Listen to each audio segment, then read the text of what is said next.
O James, dami mong budget ngayon, ha? Reimburse natin to kay Mr. Bean. Punta naman tayo sa burger. Oo. Pagdating sa burger, Doon na kami or hintayin lang namin? teka, hintayin mo siyang mag-initiate ng Or conversation. So, ano to, drive-thru 101? Oo, Oo, okay, sige, tama. So, dito muna tayo sa burger habang naghihintay. Okay. Okay. Thank you. Di ba ibang klase yung amoy ng Yum Burger talaga? Iba, no? Oo, Iba. pag binuksan mo sa bus yan, eh. No? Oo, ito talagang wow. Parang nilalabanan niya yung amoy ng Oo, air freshener. white flour. Oo. Di ba? Parang ito yung katumbas ng pancit canton sa mga burger. Totoo. Na pag niluto mo at inahon mo, maano ka talaga eh, matatakam ka talaga. Hindi pwedeng hindi ka matakam sa Yum Burger. Cheers tayo, pare. Cheers. Cheers. Yeah. Ang sarap. Gusto ko talaga, ang gusto ko dito yung patty at saka yung dressing. Totoo. Ayoko ng dressing. Di mo tip yung dressing. Hindi ko tip yung dressing na na kulay. Ito, yung mayonnaise. Ano bang lasa? Ay, ano bang tawag dito sa dressing na to? Mayonnaise. Yum Burger. Parang Kakaiba nga yan eh. Wala siyang, ang Yum Burger na dressing, wala siyang katulad na lasa eh. May description nga ako dati dyan na parang kasi nag-try ako mag-Yum Burger sa ibang bansa, Malaysia, sa Singapore. Iba yung dressing nila. Wala yung parang ewan kung na-relate nyo. Merong yun parang wasabi-like flavor yan eh. Alam mo yung wasabi mayo? Nakakatira yung wasabi. May konting parang ganyang element yan na parang, saan ang gagaling yun? Sa ibang bansa? Oo. Sa ibang bansa. Dito. Sabi, ito. Yun yung parang hinahanap ko, which is wala sa ibang bansa. Tsaka ang gusto ko dito, madali lang siyang ubusin. Yung parang, kaya mo siya kainin ng mga makonsume ng 7 kagat yan. Ang problema ko lang dito sa dressing nito, parang siyang yung spread, yung chicken spread ng Lady's Choice. Parang ganun yung aspect mo. Kaya hindi ko masakyan yung ganun. Ano rin to ang problema lang sa Yum Burger, ito yung kapag kunyari may event kayo, most likely ito yung lunch nyo. Pag pinamimigay sa maraming tao, marami kayo staff. Usually ito. Kaya minsan baka may bad experience siya kasi parang stress ako sa event. Kasi may Yum Burger yung pagkain. O kaya chicken peli na McDo. One piece. Alam mo yun? Ganun din talaga ang pagkain, no? Oo. Kung anong maaalala mo sa kanya, minsan nakakabit siya dun sa naging experience mo nung kinain mo. Dahil dyan, meron ka bang isang pagkain na parang kapag pag nakakain mo yun, may memory ka ng jowa mo? Pwedeng jowa o ex Meron ba like, pag kinakain mo itong particular na pagkain? O kahit isang kainan? Ako kainan, banana leaf. Oo. Doon kasi ang unang date namin ni yung asawa ko. Parang magaan sa akin yung lugar na yon. Oo.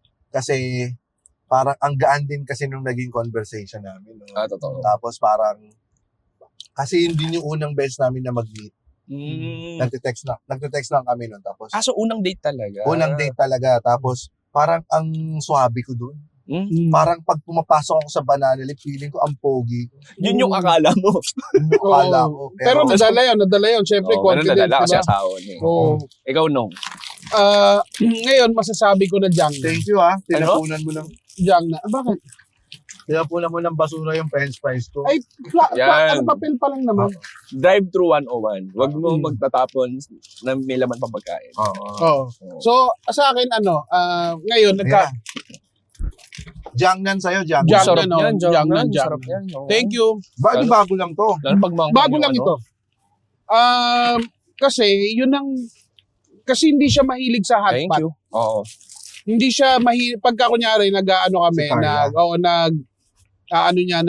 hindi niya na-appreciate yung, pag kunyari, kakain kayo, maghihintay pa kayo ng konti para lang lumamig yung pagkain. Kasi ganun yung hot pot eh.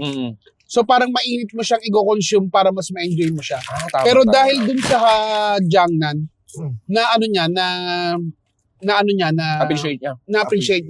And siya na mismo yung nag-aaya. Na kunyari, magkakaroon kami na. Nahilig na siya. Oo. Na-convert mo na siya. Na-convert siya dun. Tsaka pag nandun kami, sobrang happy lang namin kumain. Totoo. Oo, na-enjoy talaga namin. Walang inisip na diet, walang inisip na trabaho. Wala. As in talagang lamon, kain. At saka galing kami sa isang matinding gutuman. Totoo. Parang ganun. Galing. Ang ketchup ng ang ketchup ng Jollibee, manamis-namis siya. Parang may crossing na sa banana ketchup. Oo. Pero hindi banana ketchup ba siya? Yun na. O yan, nandito na tayo sa Ito French na, fries oo. naman ng KFC.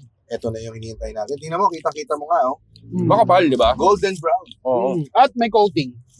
Ito may timpla. Hindi yung yung iba kasi pag plain, Oo. wala masyadong lasa. So, katulad kanina, hinahanapan mo siya ng asin. Pero ito, pag siya na to. May lasa na agad. Tsaka itong KFC Fresh, tama si James, pag malamig na, masarap pa rin.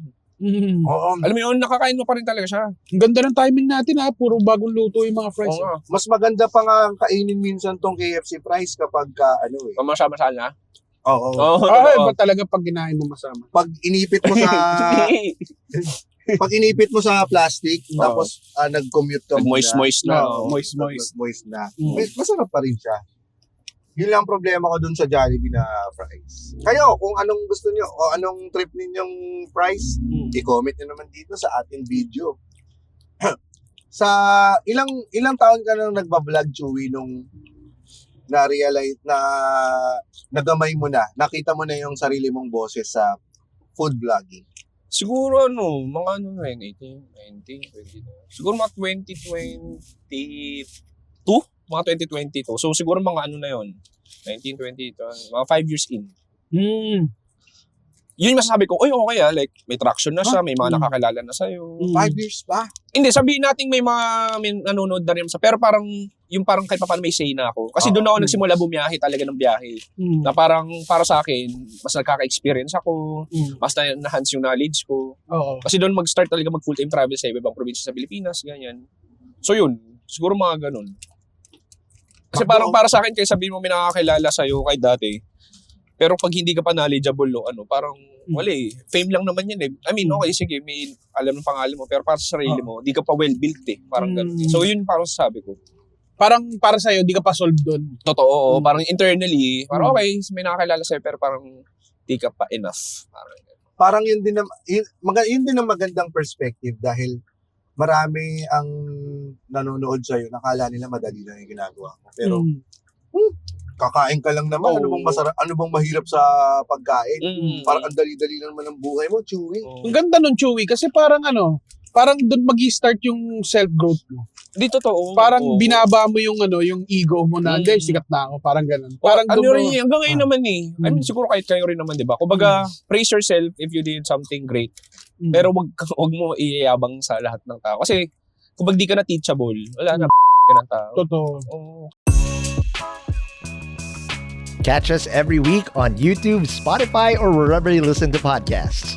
At syempre, i-follow na rin ang official social media pages sa Facebook, Instagram at TikTok para lagi kang updated sa masayang biyahe at kulitan sa kalsada.